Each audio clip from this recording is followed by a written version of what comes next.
Group D's loser match here at the WCS Korea, well, WCS Finals for Season 1 in Korea. It's up for Dimaga and Revival. It might seal the fate of the last foreigner in the WCS Finals, in the season finals that we have here. TLO and Stefano in Group A were not able to make it. Both of them are out of the tournament already. And now we have Dimaga. He's the last one, and he already lost the last match. Yeah, he did, and he was ahead, actually, against Roro. He just ended up losing game number 2 by making a tech choice that didn't quite work out for him there on Planet S. Yeah, it was really unfortunate for him. So Dimaga has now to play another Zerg versus Zerg, this time in the losers match. And whoever loses here is out. We have his opponent, Revival, who was the runner-up at WCS America. Revival not successful in his first game against Roro earlier. So, against Innovation early on. So let's find out who's going to take it. We already know who's going to advance. The first player that's going to advance out of the group, it is Innovation. So whoever wins the next series is then up against Roro. Yep. We are in the lobby. Game number 1 will be on Belshire Vestige. Players haven't joined the lobby just yet, so we might have a little bit of time. But while we have this time, I would like to tell everyone to get on Twitter and, of course, tweet about the stream that's here. Looks like Artos has just finished his particular group. So if you guys want to follow, or get everybody knowing that this stream is going on, the last foreigner is actually playing here, make sure you tweet the Twitch link, which is, of course, WCS_GSL2. Make sure you get everyone in here. Yeah, and also make sure that you hashtag WCS. The Starcraft Twitter account was also active the entire time and tweeting a lot about it. I'm keeping you updated with the results. We had a few of the Korean editors actually bringing out a lot of the pictures from the venue. And Dimaga already joined the lobby. So Dimaga, he needs to win it right now. So far he hasn't taken a single map. He is up against Revival in the losers match. And, well, foreigners all over the world are now hoping that he is able to just advance to the next round, but things are looking a bit grim. He's up against very strong players, up against Revival. And even if he beats Revival, he has to play another ZVZ, again, a rematch against Roro. So it's going to be a really, really long and tough road for Dimaga, but it's still possible. Yeah, it's definitely possible for him to pull that off. Revival also joining the lobby now, so we have both Zerg players ready and could start with our stream any second. As soon as ONGN with the production is ready to start things off, we will jump into game number 1. It is on Belshire Vestige, and so far most of the ZVZs we've seen today were going into the later stage of the game. We haven't actually seen a lot of early pools. Yeah, not too much. Just hatch first after hatch first, in fact, in our previous series. Really weird game with a quick tech to Ultralist versus Swarmhost. Swarmhost ended up winning out the day there. And it looks like both players are ready. We're jumping into Belshire Vestige, as I mentioned before. The winner will go on to face the final match, Roro. Yeah.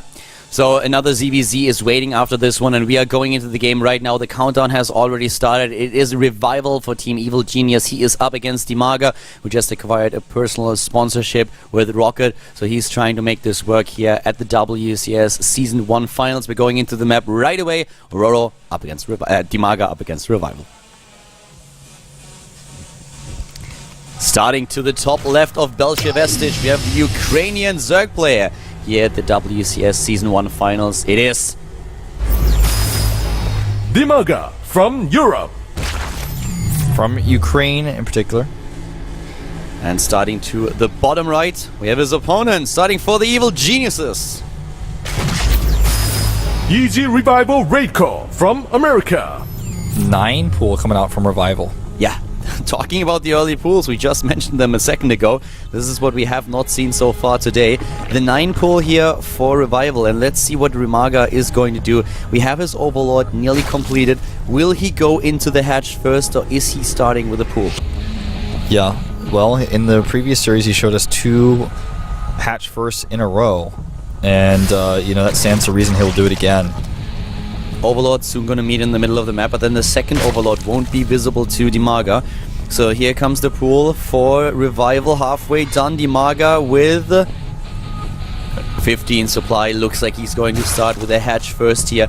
The best chance here for Revival to take his opponent out. If he starts with a hatch first, that is like the best opportunity that Revival will have. Yeah, Revival is going to need to do a heavy amount of damage here, though, to make this worth it. And here we go, 4-link start. He will start the next 2 in just a second. There they are, 6 in total. And do you feel he's going to do a Baneling follow-up? to this, or is he just going to try to expand behind it? No, I don't think that we're going to see a Baneling follow-up. Usually what you do when you want to have the Banelings, you start with the 10 pool and then go straight into 10 gas as well. That's when you have the Banelings and then can move in. With the 9 pool here, it's a bit of a different opening. You hit earlier than you would, but you definitely would usually forego the gas. And that's what he did. It's already too late to start with the Banelings. But Dimaga has seen it now with the Overlord. The problem for him really being that Revival is committing a lot to this. He's even going in the oversupply with the Extractor, building the next set of Zerglings and then cancelling. So this is gonna hit hard. Yeah, it's gonna hit really, really hard. I mean, there's nothing he can do to make his pool build faster, similarly to how Roro died to Innovation. Not much that can be done about that. Gets his gas back at home because he knows he's going to need speed to do counterattacks if he can survive this. Hatchery almost complete, and it's starting to lose some hit points for sure. He could have tried to ignore it and just go into the main base. The question is always how well the Zerg player that is being attacked is able to work with the drones. You can't just stack them up, cluster them up, put them into those mineral pockets and just buy time, which is really strong. Here's the cancel, the drone escapes, and now the Zerglings on the way in the main base, whereas he's going to get us around? Is of course taking his own expansion. Does not surround the exit after all, but a few more links coming in. He fights with the drones here, and like you said, yeah, he's getting his own expansion back at home. Yeah, but you know, actually Dimaga didn't really lose too much here. Yeah, that was fine. Yeah, most of those links are already gone, so in this situation we have now 20 versus 20 supply. Dimaga, of course, having a lot more minerals here. He wants to start his expansion again, but a Zergling follow-up for Revival takes down the drone to the top right. So the base will be much faster for Revival. We also, at this point, have the queens out. 1 queen for both players. A little bit of a harvester lead for Revival after he droned up faster. Gives him an edge. But it could have been worse for Dimaga. Yeah, it's an edge, but it could have been sharper. And the one thing that Revival is missing, of course, is the gas. That is true. So the tech is better for Dimaga at this point. That's one of the things that he gets out of it. Another drone dying here. Yeah, he could have saved that one, actually. Yeah, Revival doing a good job with that. But keep in mind that Revival had the queen out earlier. He has now the 2nd queen in the game. He's already starting to hunt overlords. And we have him with the expansion on the low ground already completed. So his injects are going to hit a lot faster. He will have much more harvesters. And he also has 2 mineral lines to saturate. Yeah, can Dimaga actually use his speed to close the deficit? That's the one tool he's going to have in his arsenal, and the Revival knows it. He's already starting his Spinecrawler right now. He's not going to play this too greedy. He needs to get his own Extractor up pretty soon, too. Dimaga is now losing an Overlord, and that's really annoying for him. That's something that he tried to avoid. And he could have saved it. He could have tried to just fly that Overlord onto the high ground, and that would have been it, because there is no Overlord around for his opponent. So that was a missed opportunity. Yeah. You think Dimaga gets a little bit nervous after losing the last series like he did? You know, like, he's in Korea right now. I don't know exactly when he arrived, but this is like a really huge tournament that he's playing now. I think that nerves are definitely an issue. If you play in a European, as a European player in a European tournament, I feel it's a bit better for you. You're not as nervous as you normally would be. The same is true for Koreans that are now on their home turf. So I feel that in terms of nerves, he definitely has a bit of a disadvantage over Revival. Yeah. All that speed is done now, and the Extractor just now being added for Revival. This is more links than I think he expected. He will have to make sure his queen hugs on tight that hatchery. I actually think this is like not as this is not a huge commitment. What Dimaga really wants to do is get this 3rd protected somehow. He transfused a drone. Yeah. Who did? I'm pretty sure he did. I think he transfused one of those drones with his 2nd queen. I actually missed that. I was focusing on the minimap here where we have the 3rd base. Also a little bit of aggression apparently at the natural. We didn't really see that. There was not too much happening. But Dimaga is actually going into the 3rd base, and he's going into the tech like really fast. Cutting a few corners here. I like it though, because he's in a position where he has the speed to control the map, and this is going to allow him to get that 3rd base completed. Yeah, but have a quick look at the production. Right. Zerglings, and a lot of them are being built for Revival, and with the Baneling Nest, as soon as he has speed, he's going to try to hit. That Roach Warren is not going to be that ready in time to get enough roaches out. Well, he could hold. I just don't see him hold the 3rd. That's the bigger issue that I have with this. The natural, maybe. If he walls off, if he gets a Spinecrawler there, I actually think he has already one that he could reposition. But getting the 3rd base saved, I do not see that happen. Not with what he has. Yeah, and very aggressive crease spread here for Revival, so you can rally those units across much faster. 18 lings on the way right now. Baneling Nest is done. And speed's about to kick in. Revival, a very aggressive attack here, and Dimaga just doesn't know about it yet. He's about to find out with that Overlord. Yeah, +1 has been started for the Ukrainian Zerg player. He lost it, that Overlord, in fact. +1/+1.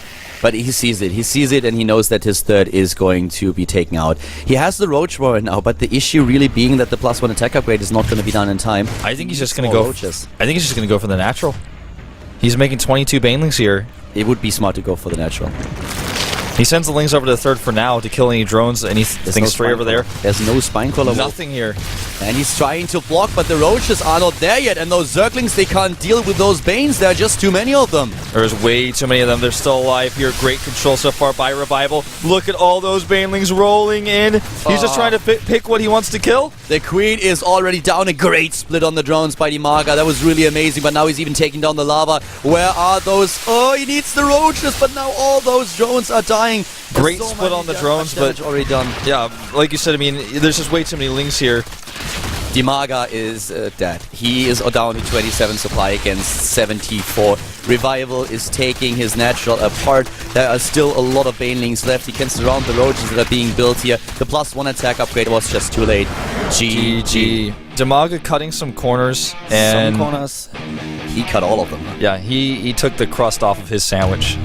Yeah, he definitely did. I mean, at the end, when he cut all those corners off, he had a cute. He made a circle, all right? He took a square and made a circle. That's what he did. He was going into a third base. He was actually already a little bit behind in production because Revival had the early hatch, he had the earlier saturation of the natural, he had the extra queen, the faster injects, and then Dimaga decided, you know what, it's actually time to go into Roach Run, skip the Baneling Nest, get a third base, and go into lair at the same time. And Revival was like, sick, free win. Yeah, I mean, he thought with the lings on the map, he had enough control to buy time to get those up, but he never really kept his lings forward where they needed to be to see something like this coming even. It was way too greedy what he decided to do. I think he was trying to hide that. Maybe, I didn't check his vision, but maybe he didn't see the overload at the third base. Maybe he was really just gambling. I mean, let's be honest here, if Revival doesn't realize it, or does for some reason just wait too long, then Dimaga has 3 bases, has roaches with +1 attack upgrade, and is just gonna take this game. But there was so many corners that he was trying to cut, and Revival saw everything that was happening and just said thank you, and wrapped his present, Christmas come early, and he takes the game. There was nothing, there was not even a Spinecrawler at the wall. Yeah, now, map number 2, Dimaga picks the same map that he picked against Roro. He picks Neoplanet S. This is the map that he was so ahead on. He had a great defense, but he chose Ultruist as his tech, and the Swarm Host beat him. So, as long as he can keep that out of his mind here and focus, I think he should actually be able to at least put a good showing, just like he did last time on this particular map. Yeah, the thing is that on the last time when he played, it was a mistake by Roro. He went for like a half-hearted attack, and Dimaga had great defense. Not quite sure if the Revival is going for that, but it's definitely a map where Dimaga feels very comfortable on. So we are going into this match right now. We have game number 2 coming up between Revival and Dimaga at the WCS Season 1 finals here in Korea.